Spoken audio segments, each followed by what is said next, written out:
So today we are going to take up one more reaction intermediate known as free radical. हम discuss अब तक कर चुके हैं कार्बोकैटाइन जो एक इलेक्ट्रॉन डेफिशिएंट रिएक्शन इंटरमीडिएट था जिसमें 6 इलेक्ट्रॉन्स होते थे कार्बन के आउटर मोस्ट शेल में और जो रिएक्ट करता था किन के साथ न्यूक्लियोफाइल्स के साथ इलेक्ट्रॉन रिच साइट्स पे जो अटैक करता था क्योंकि वो खुद इलेक्ट्रॉन डेफिशिएंट होता था। उसके बाद हमने कार्बेनियन का पढ़ा। कार्बेनियन जो है कार्बेनियन में हमने देखा कि carbanion is electron rich having 8 electrons in the outermost orbit of that carbon and being electron rich having that lone pair available for donation, carbanians act as nucleophiles. They attack the electron deficient sites, means they actually attack the carbocationic sites. They actually nucleophiles attack electrophiles because your carbocations are electrophiles and carbanians act as nucleophiles. They're quite important. And third very important reaction intermediate which we are going to take up tomorrow is free radicals. The electron deficient reaction intermediates in its central atom has 7 electrons. जिस electron deficient reaction intermediate में outer central atom जो usually carbon होता है, अगर हम organic chemistry की बात करें कार्बन होता है, जिसमें आउटर मोस्ट शेल में 7 इलेक्ट्रॉन्स होते हैं सेंट्रल एटम के, उसको हम कहते हैं free radical. Free radicals are actually odd electron species. They are odd electron species क्योंकि 7 electron means an odd number, so they have odd electrons. और वो बनते कैसे हैं?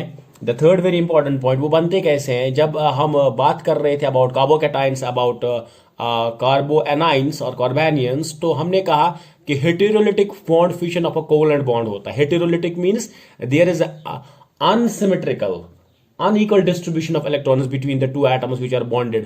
या एक एटम दोनों इलेक्ट्रॉन्स को ले जाता और दूसरे एटम को कोई इलेक्ट्रॉन नहीं मिलता था, जिसको नहीं मिलता था वो कार्बोकैटायन बनता था, या दूसरे जगह पे जिसको दोनों इलेक्ट्रॉन मिलते थे वो एक कार्बोएनाइन बन जाता था. बट हियर एक और टाइप जिससे आप ऑलरेडी वाकिफ हो, एक और टाइप ऑफ बॉन्ड फिशन है, बॉन्ड क्लीवेज है, बॉन्ड ब्रेकिंग है, जिसको हम होमोलिटिक बॉन्ड फिशन कहते हैं. होमोलिटिक बॉन्ड फिशन में जब एक कोवलेंट बॉन्ड टूटता है तो उस कोवलेंट बॉन्ड में जो 2 इलेक्ट्रॉन पार्टिसिपेट कर चुके होते हैं वो इक्वली डिस्ट्रीब्यूट होते हैं वापस. They are taken away by the each atom, one by each atom, एक इलेक्ट्रॉन वापस मिल जाता है.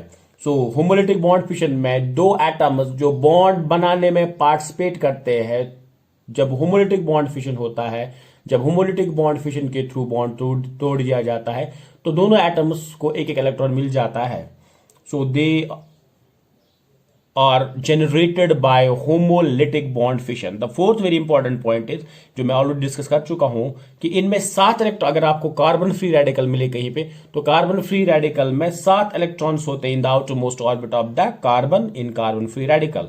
सो अगर इनमें ऑड इलेक्ट्रॉन्स है, we have already the knowledge of कि जब भी ऑड इलेक्ट्रॉन्स होते हैं किसी भी स्पीशीज में ऑड इलेक्ट्रॉन्स होते हैं, तो जिस स्पीशीज में ऑड इलेक्ट्रॉन्स होते हैं वो फ्री रेडिकल है यहाँ पे, और जिस स्पीशीज में ऑड इलेक्ट्रॉन्स होते हैं वो पैरामैग्नेटिक इन नेचर होता है, means that's attracted in the external magnetic field, slightly attracted, weekly attracted in the external magnetic field. या अगर आपको पहचानना हो डायरेक्टली तो जिस भी स्पीशीज में फ्री रेडिकल ऑड इलेक्ट्रॉन होते हैं वो यूजुअली पैरामैग्नेटिक इन नेचर होता है. That's a paramagnetic in nature. Free radicals are neutral electrophiles. They are electrophiles. How come this is they are electrophiles? क्योंकि फ्री रेडिकल्स में 7 electron होते हैं, कोई भी चार्ज नहीं होता है. होने चाहिए थे, ऑक्टेट कंप्लीट होना चाहिए था, 8 होने चाहिए थे तो वो सेल्फ सफिशिएंट थे, बट उसमें 7 ही होते हैं. They are in need of 1 more electron. They are desperate to get that 1 more electron.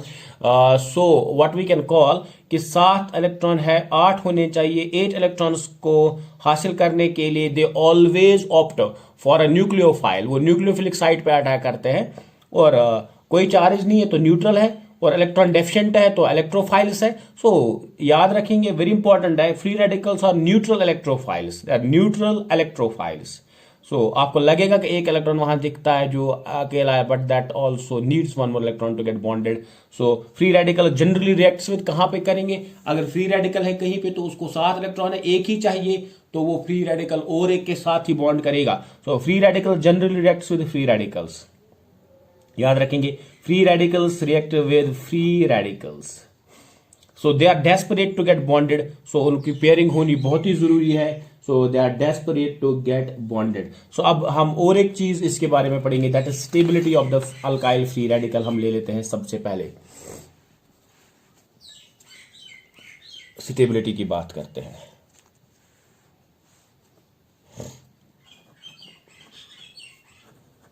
Stability of alkyl free radicals अगर हम ले लें, क्योंकि आपको पता है फ्री रेडिकल होते हैं CH3 dot CH3 CH dot CH3 CH3H, this is that dot, और एक CH3 CH3, यहाँ से R ले ले, CH3 ले, कुछ भी ले ले, that is CH3। So let it be A, let it be B, let it be C and let it be D। यहाँ देख सकते हो मैंने 4 एग्जांपल्स लिए ABCD, और सबके सब अल्काइल फ्री रेडिकल्स है, क्योंकि यहाँ पे अल्काइल ग्रुप्स है। और ये अल्काइल फ्री रेडिकल्स आप देख सकते हो, एक अल्काइल फ्री रेडिकल पहला, उसमें CH3 है, तो एक तो C के साथ 3 हाइड्रोजन बॉन्डेड है, C के साथ 3 हाइड्रोजन बॉन्डेड है, तो इसका मतलब है 3 बॉन्ड बनने का मतलब 6 इलेक्ट्रॉन्स ऑलरेडी है, और this is the 7th electron which is the free radical which is the odd electron. यहाँ पे देखो ये 2 इलेक्ट्रॉन, इस कार्बन को देखो, ये 2 इलेक्ट्रॉन, ये 4 इलेक्ट्रॉन हुए, ये 6 इलेक्ट्रॉन हुए, and this is the 7th electron which is known as odd electron. The same way 2 4 6 7th electron, 2 4 6 and is the 7th electron. So सबके सब फ्री रेडिकल्स है, सबके सब में कार्बन के आउटर मोस्ट ऑर्बिट में 7 इलेक्ट्रॉन है, 7 इलेक्ट्रॉन को और एक इलेक्ट्रॉन का साथ चाहिए, and they will become 8 electrons and hence it will stabilise. इसका मतलब है सब के सब जो है इलेक्ट्रॉन डेफिशिएंट है, सब के सब जो है न्यूट्रल इलेक्ट्रोफाइल्स है।